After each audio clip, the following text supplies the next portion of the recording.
Hey friends, my name is Oleg, this is Mr. Bond, welcome back to the YouTube channel.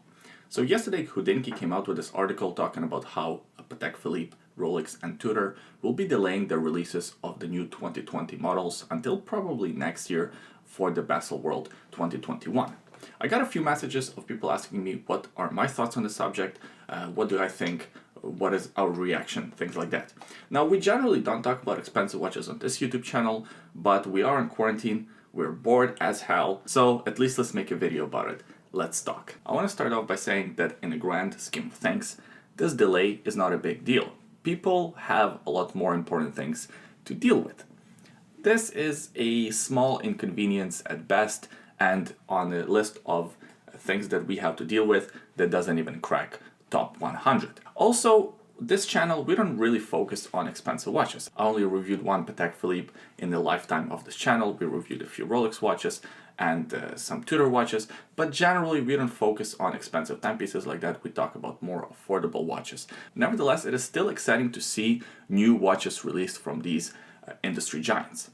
The way I see it is, if you are a car enthusiast, which I kind of am, and you see a new, let's say a Porsche 911 that was just released, 2021 version, you're not excited because you're gonna go out and buy one tomorrow, right? You're excited to see the pictures of it, read articles about it, see maybe YouTube reviews, see it on the Top Gear, things like that. That's what makes it exciting, because we are the fans of the craft, we are the fans of the design and everything else that goes behind this beautiful car. And it's the same thing for watches. It's not necessary to go out and buy these watches. It's just nice to read articles about it, to see reviews of the watches, to see the pictures, the close-ups, and have discussions with your buddies or with people on the internet, on forums about these expensive timepieces. So from that standpoint, this obviously sucks. We wouldn't most likely have any new watches to talk about from these three giants.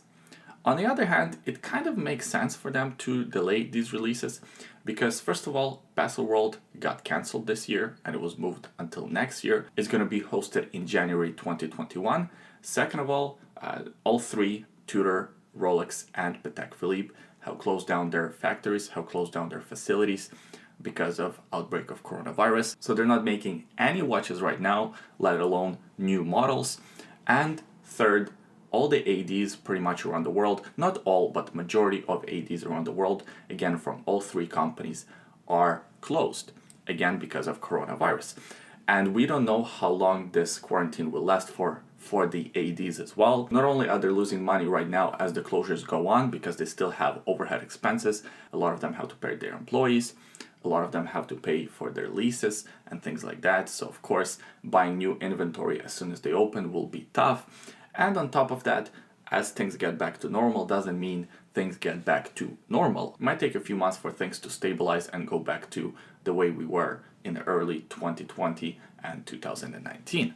So with all of this, it is understandable why they delayed this release, and I really don't see them releasing these models before Baselworld 2021. I mean, I could be wrong, and if the situation improves with the coronavirus, maybe in the fall time they will release a couple of models online or do their own little presentation. If you're a fan of video games, you probably are aware that E3 now is kind of the thing of the past. First of all, it was cancelled this year, but even before it was cancelled, a lot of companies refused to attend it. I think Sony didn't attend it last year, and they started doing their own releases. So maybe that will happen with Baselworld. It will become less and less important. I mean, watch industry is more traditional than technology industries like video games, but nevertheless, maybe in the future it becomes less important to release all the watches at once at Baselworld.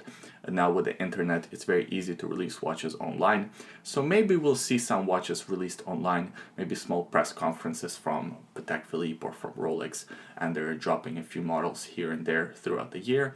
Or maybe they will wait all the way until Baselworld, which is a more likely scenario, and release all watches at once. So what do you think will happen to demand for these watches? As of right now, the watches are still in high demand. I recently did a video talking about how you shouldn't buy a gray market Rolex in 2020. And that video was made before the whole quarantine really started and before they started closing down factories and before the stores started closing down and I still stick to that prediction. I don't think you should buy any gray market watches right now, especially for that really high price. I mean, if the prices come down, then sure, but I see prices coming down in the gray market at least. But for the releases from the ADs, what do you think will happen because of this delay of the release? Do you think it will make watches less desirable because now they're not the newest, they're 2 years old, and maybe they'll be able to catch up with the supply once the factory is open, because they don't have to focus on making the old models as well as the new models, the new 2020 models. They can just focus on the 2019 models and hopefully bring the stock back up, so that might make watches more available? Or do you think it's actually going to make the watches even more desirable because there are no new watches? It's just those watches that were available last year. They're the newest editions. So the hunger for these watches will become even stronger. So which way do you think is going to go, or somewhere in the middle? I think this makes for a pretty interesting discussion. Leave those comments in the comment section below. I always enjoy reading your comments. By the way, today on my wrist, I'm wearing a little Seiko. I bought this watch at the flea market a couple of years ago. I don't wear it as often now as I did before, but I still love this watch. I have a full review of this watch. That video can be found in the description below. Also in the description below, there are 2 other links. The first link is a link to bought-nativestraps.com if you're looking for a good quality native strap and want to support this YouTube channel at the same time. Buying one of these native straps is a good way to do so. The second link is a secret link. Have a look if you're curious. Give this video a thumbs up. Subscribe to the YouTube channel. That helps us make more videos like this one in the future. I appreciate you watching this one until the end. I hope you liked it. I hope you enjoyed it. And I'll see you guys next time. Bye.